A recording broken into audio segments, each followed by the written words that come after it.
कर्णालीको शीतल बतास, पहाडका हरिया डाँडा र गहिरा खोजहरूको बीचमा कालीकोटको लालु गाउँमा एउटा तेजस्वी बालक जन्मिए, बलवीर सिंह। समयको गर्भबाट उदाएको यो नक्षत्र कालको गति चाहिँ अविराम बग्दै गयो र भविष्यमा सारा राष्ट्रका लागि आलोक बन्यो। उनले बाल्यकालमै बडीमालिका, खेचर, कैलाश जस्ता पवित्र तीर्थहरूको यात्रा गरे।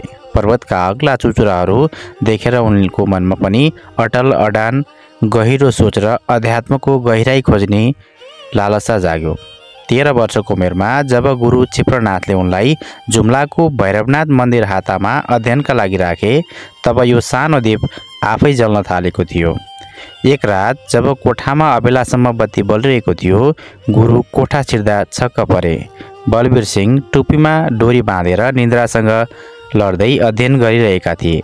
त्यो दृढ सङ्कल्प देखेर गुरुले अनुमान गरे, यो बालक केवल साधारण विद्यार्थी होइन, यो त भोलिको उज्यालो भैरव हो, एक महान योगी, एक महाकाव्य जस्तो व्यक्तित्व। र अन्ततः उनले बलवीर सिंहलाई कान चिरेर नाथ सम्प्रदायमा दीक्षित गराए।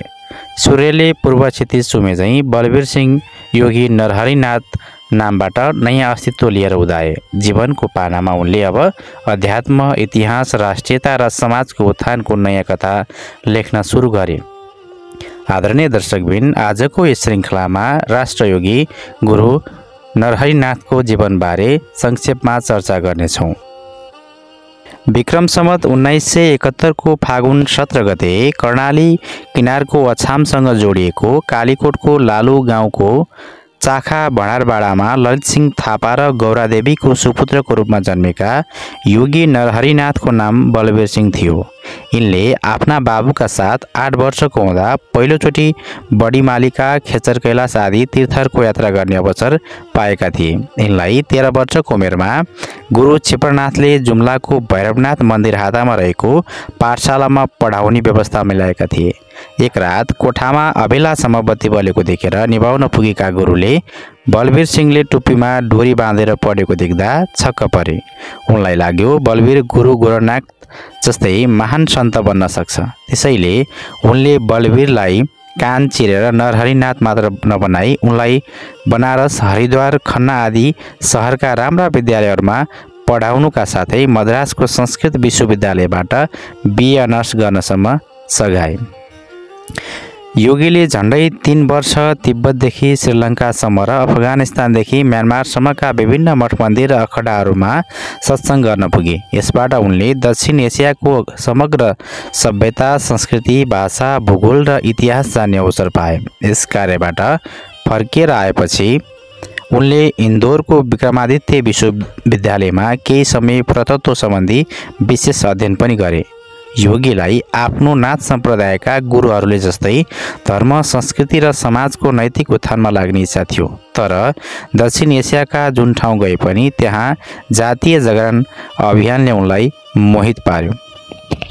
दूर हटो रे दुनिया वाले, हिन्दुस्तान हमारा है, यस नारामा एक कट्टर हिन्दू नाथ सम्प्रदायका युवा योगी पूर्ण रूपमा आन्दोलित भए। कारागारमा उनी लालबहादुर शास्त्री जस्ता व्यक्तित्वका साथ कैयौँ वर्ष जेल जीवन भोग्न बाध्य भए। अङ्ग्रेजहरूले उग्र क्रान्तिकारी योगी नरहरिनाथलाई कराची कारागारमा मारेर गनाउने लासहरूको बीचमा फालेकोमा उनी पहिलोपटक बाँचेका थिए। यसबीच सम्मत 1947मा जेलमुक्त भएपछि उनी राजस्थान पुग्दा त्यहाँ रेलका डिब्बा भरेर मुसलमानहरूले मारेर फालेका 100औं लासहरू आउँथे। योगी र उनका मित्रहरूले लगातार तिनीहरूको सद्गत गर्थे। त्यसैबीच महात्मा गान्धी र जवाहरलाल नेहरूहरूले इतिहासकार राहुल संस्कृत्यानसँग 3 दिनसम्म मन्सुरीको एक होटलमा गुप्त रूपमा मन्त्रणा गरेर समग्र दक्षिण एसियामा सधैँ दिल्लीले शासन गरेको इतिहास निर्माण गर्ने सहमति अनुसार पाठ्य सामग्री तयार गर्यो। उक्त सामग्री विद्यालयदेखि विश्वविद्यालयसम्म आउँदा कतिपय देशको इतिहास मेटाउने काम भएको पाइयो। हिमालयदेखि समुद्रसम्म हिन्दुस्तान मात्र भएको कथित भारतवर्षको पाठ्यक्रमहरू देखेपछि सर्वप्रथम नेपाली विद्यार्थीहरूले विद्रोह गरे। दिल्लीमरण रेग्मीको नेतृत्वमा बनारस हिन्दू विश्वविद्यालयमा ज्यादै प्रभावशाली आन्दोलन भयो। हिन्दूहरूका लास जलाएर बसेका योगी नरहरि जस्ता नेपाली युवाहरू पनि क्रुद्ध भएर आन्दोलनप्रति कुनै न कुनै रूपमा संलग्न भए। विश्वमा कहिल्यै पराधीन नभएको शिवको राज्य नेपाललाई अरू कुनै देशको अधीनमा रहेको देखाउने कुरा सबै नेपालीहरूको लागि सही हुने कुरै थिएन। त्यसैबीच अङ्ग्रेजहरूको देश टुक्राउने खेलमा लागेको आरोप लगाएर नाथुराम गोडसेले गान्धीको हत्या गरेपछि पाकिस्तानबाट हिन्दूहरूका लासहरू आउन बन्द भयो।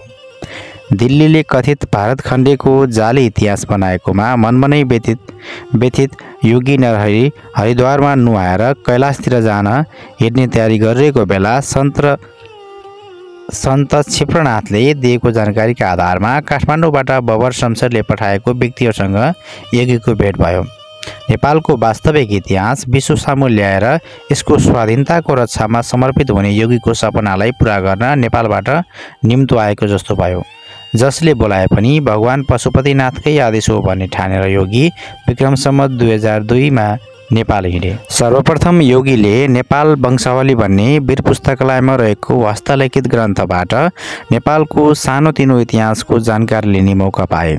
त्यसै ग्रन्थमा सिङ्जा साम्राज्यका अधिपति रिपु मल्लले काठमाडौँमा 2 वर्ष शासन गरेको उल्लेख भएकोले योगी विक्रम सम्वत 2012 मा दुल्लु पुगेर त्यहाँ महाराज पृथ्वी मल्लले स्थापना गराएको कृति खम्बामा उल्लेखित सिन्जाका मल्ल राजाहरूको वंशावलीका आधारमा पश्चिम नेपालको कुनै कालखण्डको एक विशाल साम्राज्यको इतिहासलाई सार्वजनिक गर्न सफल भए। योगीको ऐतिहासिक अनुसन्धानले अन्तर्राष्ट्रिय रूपमा हलचल मच्चियो। विक्रम सम्वत 2014 सालमा इटालीका तिब्बत विशेषज्ञ मानिने इतिहासकार जिसेफ टोची नै सिन्जा पुगेर डिस्कभरी अफ मल्लास जस्ता कृति लेख्न पुगे। विक्रम सम्वत 2048 मा योगी नरहरिनाथको बाजुरा र कालीकोट हुँदै जुम्ला भ्रमणका क्रममा सेढुस्का भन्ने ठाउँमा महाराज पृथ्वी मल्लको एउटा ताम्रपत्र भेटियो। कसैलाई भूमिदान दिएको उक्त ताम्रपत्रबारे योगीले त्यहाँ उपस्थित सबैलाई त्यसको विशेषता के पायौँ भन्ने प्रश्न गरे। उक्त अवसरमा पङ्क्तिकार लगायतका धेरै विद्वानहरूले आफ्नै पाराले त्यसको वर्णन गरे पनि योगी सन्तुष्ट भएनन्। छलफलको अन्तमा योगीले विशेष प्रवचन दिँदै यो ताम्रपत्रको भाषाले नेपाल एक स्वाधीन र सार्वभौम सत्ता सम्पन्न राष्ट्र थियो भन्ने प्रमाणित गर्छ भन्ने दाबी गरे। पछिल्लो समयमा नेपालको शासन जङ्गबहादुर राणाको समयदेखि मुलुकी ऐनका आधारमा चल्ने गएको र त्यो ऐन दिल्लीका शासक अकबरले बनाएको आइने अकबरीका आधारमा बनेकोले नेपाल दिल्लीद्वारा शासित थियो भन्ने राहुल संस्कृत्यानको तर्कलाई पृथ्वी मल्लको ताम्रपत्रको शुद्ध नेपाली भाषाको प्रयोगले पूर्ण रूपमा खण्डन गर्छ भनी भन्दा सभामा उपस्थित सबैले जिब्रो टोके। बालकृष्ण पोखरेलको 500 वर्ष होस् अथवा योगीका सन्धिपत्र सङ्ग्रहमा सङ्कलित हाम्रा प्राचीन लिखितहरूमा कतै पनि फारसी, उर्दू, अङ्ग्रेजी आदिको कुनै पनि प्रभाव देखिन्न। भाषिक शुद्धताले नै नेपालको स्वाधीनता र स्वतन्त्रतालाई कसैले कहिल्यै चुनौती पनि दिन नसकेको इतिहासको रचना नै योगी नरहरिनाथको एकमात्र उद्देश्य थियो।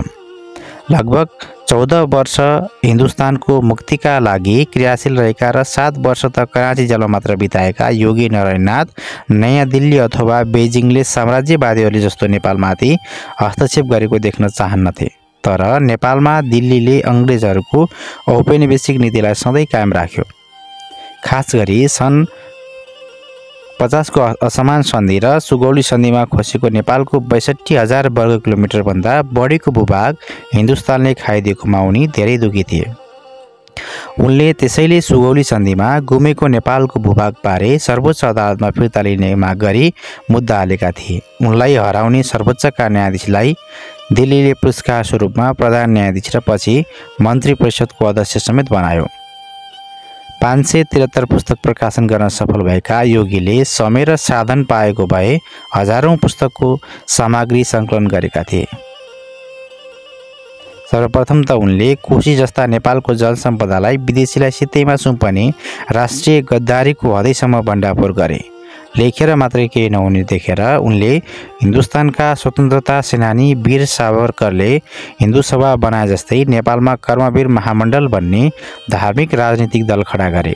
नेपाली काङ्ग्रेसको सरकारले पहिले कोशी बेचे जस्तै गण्डकी मात्र नबेचेर हिन्दुस्तानको वनस्पति, घिउ, डाल्डा जस्ता अस्वास्थ्यकर सामग्रीहरू नेपाली बजारमा आयात गर्ने अनुमति दिएपछि योगीको नेतृत्वमा देशभक्त नेपालीहरू आन्दोलित भए राजाको दलाल भन्दै योगीलाई मार्नुपर्छ भन्ने निर्णय सरकारले गर्यो। धादिङ र गोर्खाका हजारौं जनसमुदायहरूलाई विद्रोहको झण्डा उचाल्न लगाउने योगीलाई मार्न गोर्खामा प्रहरीको टुकडी खटाइयो।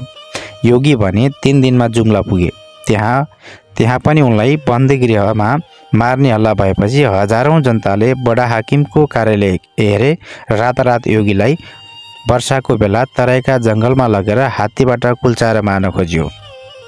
त्यति मात्रै नभएर उर्लदो बेलमा डुङ्गाबाट नदीमा खसाल्यो, त्यही पनि उनी बाँचे। त्यसपछि भैरवाको एक हिलो भएको छिडीमा सर्प बिछी लाग्ने र लामखुट्टे जस्ता किरा कञ्चुत्लाले भरिएको अँध्यारो ठाउँमा खानापिना बेगर फालियो। उनको भाग्यले गर्दा देशका परचक्रीहरूको इसारामा चल्ने भरौटे सरकार बर्खास्त भयो र सौभाग्यले योगी नरहरिनाथ फेरि बाँचे। राष्ट्र खोज्दै हिँड्दा योगीले शिक्षामा सुधार गरे, सफल सुधार हुन्छ भन्ने नारा दिँदै हिँडे।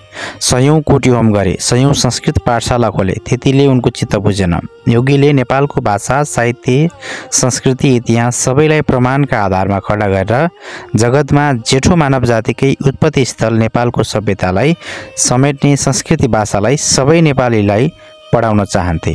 त्यसैले योगीले दाङको बेलझुन्डीमा खडा भएर संस्कृत विश्वविद्यालय निर्माणका लागि एकचोटि आह्वान गर्दा स्थानीय भूमिपतिहरूले 12,000 बिघा भूमि दान गरे। तर नेपाल दरबारलाई कब्जा गरेर बसेका र फटाहारको बाहुल्य भएको पञ्चमण्डलीहरूले योगीलाई अघि बढ्न रोके।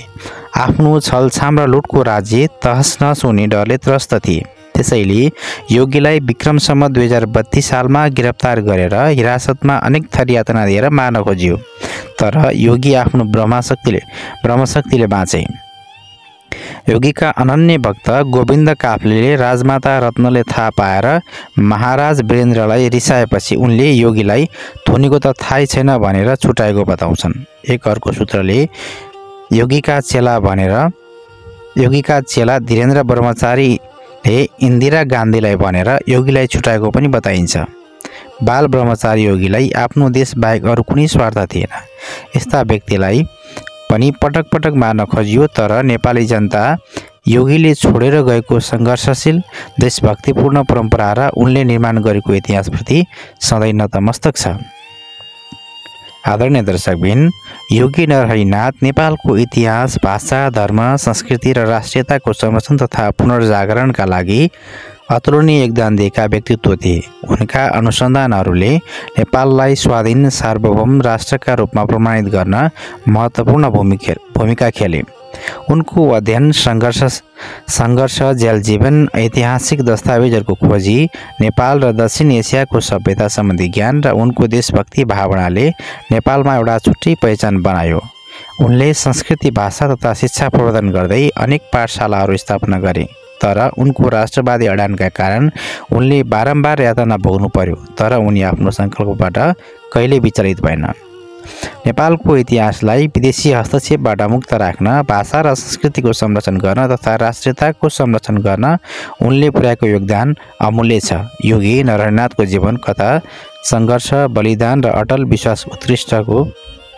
विश्वासको उत्कृष्ट उदाहरण हो।